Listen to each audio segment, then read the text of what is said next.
بسم اللہ الرحمن الرحیم۔ السلام علیکم ورحمۃ اللہ وبرکاتہ۔ شہ نشین بدشریف فرما صدر آل انڈیا مسلم پرسنل لا بورڈ حضرت مولانا خالد سیف اللہ رحمانی صاحب، وہ تمام ملی تنظیموں کے ذمہ داران، معزز حاضرین اکرام، میں سب سے پہلے مذمت کرتا ہوں، کنڈیم کرتا ہوں مرکزی حکومت اور وزیر اعظم کے اس فیصلے کے کہ آج انہوں نے ہم کو احتجاج کرنے کا بھی موقع نہیں دیا اور صرف 100 لوگ کے ساتھ یہ کہا کہ پرمیشن دیا گیا کہ ہم یہاں پر احتجاج کریں۔ یہ ان کی ہٹلر شاہی ہے، یہ ان کا ڈکٹیٹورل ایٹیٹیوڈ یا ان کی ایک مانسکتا کو دکھاتا ہے۔ اگر کوئی پردھان منتری کی تعریف میں کوئی جلسہ کرنا چاہتا تو بی جے پی 10,000 لوگوں کا پرمیشن دیتی۔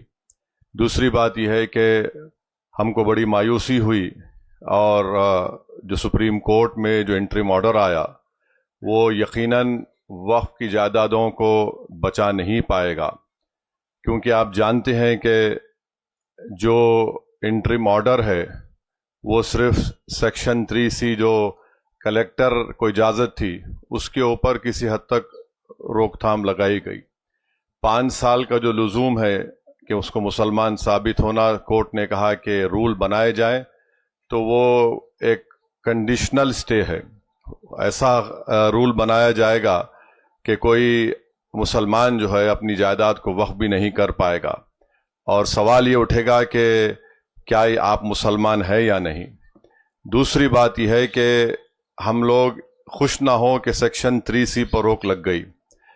ایک ڈیزگنیٹڈ آفیسر ہوگا جو تحقیقات کرے گا، اور دلی میں 123 پراپرٹیز ہیں جس کا DDA کہتا ہے کہ ان کی جائیداد ہے، جس میں ایک مسجد کے امام محب اللہ ندوی صاحب ہیں۔ تو آپ لکھ کر رکھ لیجئے کہ ان 123 پراپرٹیز پر بھی بھارت کے وزیر اعظم کی نظر ہے کہ کیسا اس کو حاصل کیا جائے ایک ڈیزگنیٹڈ آفیسر سے۔ تیسری بات یہ ہے کہ آثار قدیمہ ASI کے تحت آپ سچر کمیٹی اٹھا کر پڑھیے، 170 پراپرٹیز سچر کمیٹی نے لکھا اپنی رپورٹ میں جو وقف کی ہیں، آثار قدیمہ کے ماتحت ہیں، ان کا قبضہ ہے، یہ انکروچر لکھا ہوا ہے ورڈ۔ اب سپریم کورٹ نے اس پر سٹے نہیں دیا تو اس کا ہوگا یہ کہ جہاں یہ جائیداد وقف تھی اب یہ وقف نہیں رہے گی۔ ASI اس کو کنٹرول کرے گا، اور اس کا اثر آپ دیکھیں گے سنبھل کی مسجد کے کیس پر پڑنے والا ہے، اور جو موجودہ درگاہیں، خانقاہیں، مساجد پروٹیکٹڈ مونیومنٹ ہے ASI میں، ہو سکتا ہے کہ شرارت کرے وہاں پر کہ آپ صرف جمعے کی نماز پڑھیے یا عرس مت کریے، عمارت فلاں ہے، ایسی ہے۔ لیمیٹیشن ایکٹ تلنگانہ، آندھرا، تمل ناڈو میں ہندو انڈومنٹ بورڈ کے اوپر لیمیٹیشن قانون نافذ نہیں ہوتا ہے، اس پر بھی سپریم کورٹ نے سٹے نہیں دیا۔ تو یعنی جہاں جہاں وقف کی پراپرٹیز پر اللیگل انکروچمنٹ ہے، قابض لوگ ہیں، وہ مالک بن جائیں گے۔ اور تیسری بات یہ ہے کہ شیڈول ٹرائب ایریا میں وقف اگر آپ کی بھی پراپرٹی ہوگی تو آپ وقف نہیں کر سکتے۔ یہ بتائیے کیسا ہوگا یہ؟ اگر کوئی مسلمان قانونی طور پر شیڈول ٹرائب ہو سکتا ہے تو جائیداد اگر اس کی ہے اور وقف نہیں کرے گا تو کیا یہ آرٹیکل 14 بولیے، آرٹیکل 15 بولیے، 26 بولیے، 29 بولیے، اس کا وائلیشن نہیں ہے؟ وقف الاولاد کے بارے میں ہم بات نہیں کر رہے ہیں۔ اگر کوئی وقف الاولاد کرنا چاہتا ہے تو بھارت کے وزیر اعظم کو مسلم بیٹیوں سے اتنی محبت ہے کہ ان میں اتنی ہمت نہیں ہے کہ بلقیس بانو کو بلا کر مل سکے، مگر وہ کہہ دیے کہ آپ اپنی جائیداد کو بچیوں کا حق مار کر وقف نہیں کر سکتے۔ دوسرے دھرم میں آپ اپنی پوری جائیداد کو اپنے بھگوان یا اپنی آستھا کی بنیاد پر دے سکتے، مگر یہاں پر یہ قانون بنا دیا گیا۔ افسوس یہ ہے کہ سپریم کورٹ نے اس پر بھی سٹے نہیں دیا، تو وقف الاولاد بھی نہیں ہوگا۔ اور وقف ایویکیو پراپرٹیز ہیں جو ویسٹرن یوپی میں، چندی گڑھ میں، پنجاب ہریانہ زیادہ ہے، اب اس کا مالک کلیکٹر بن گیا۔ اور یہ مت سمجھیے کہ کلیکٹر سروے کرے گا۔ اب جب کلیکٹر سروے کرے گا تو کلیکٹر ریاستی حکومت کے ماتحت کام کرتا ہے، اور کلیکٹر ایسا سروے کر کے بولے گا یہ پراپرٹی نہیں ہے وقف کی۔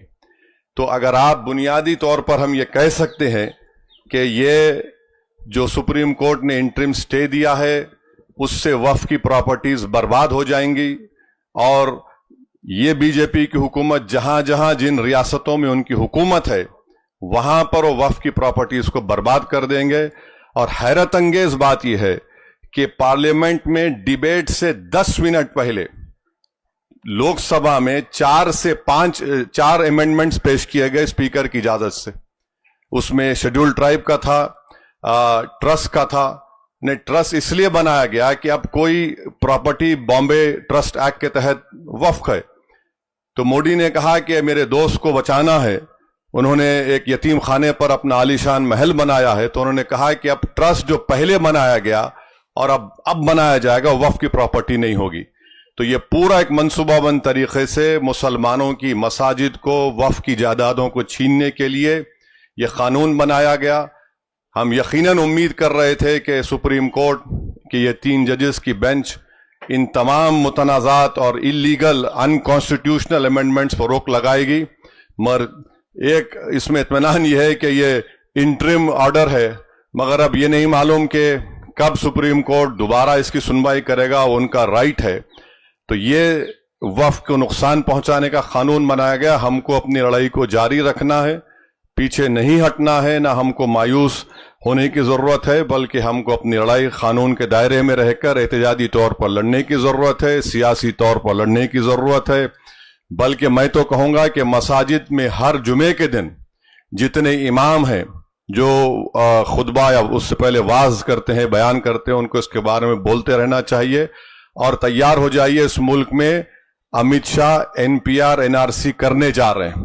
آپ دیکھ لیجئے، پہلے انہوں نے کہا کہ بنگال کے مسلمانوں کو اٹھا کر بنگلہ دیش میں پھینک دیا، اب کہہ رہے ہیں کہ آبادی بڑھ رہی ہے۔ اتنے جھوٹے ہیں یہ لوگ کہ 1951 سے لے کر 2011 تک مسلمانوں کا پاپولیشن صرف 4.4 بڑھا، اور ہوم منسٹر رہے تھے امت شاہ، کہتے ہیں آسام کی مثال۔ ارے آسام کو سے ناگالینڈ بنا، میگھالیہ بنا، اروناچل بنا۔ اگر کسی کی آبادی 100 ہے، 100 میں اگر 10 لوگ اضافہ ہوئے تو 10% بولیں گے۔ اگر کسی کی آبادی 10 ہے، اس میں 10 لوگ بڑھ گئے تو 100%۔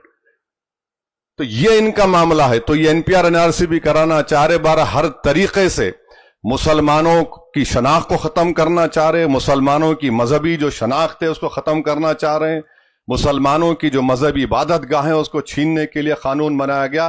اس سے کوئی مقصد نہیں، صرف تباہ و برباد کرنا ہے، ہم کو بچانا ہے۔ جس چیز کا مالک اللہ ہے، اس کے لیے انشاءاللہ ہم تمام کوشش کرنا ہے۔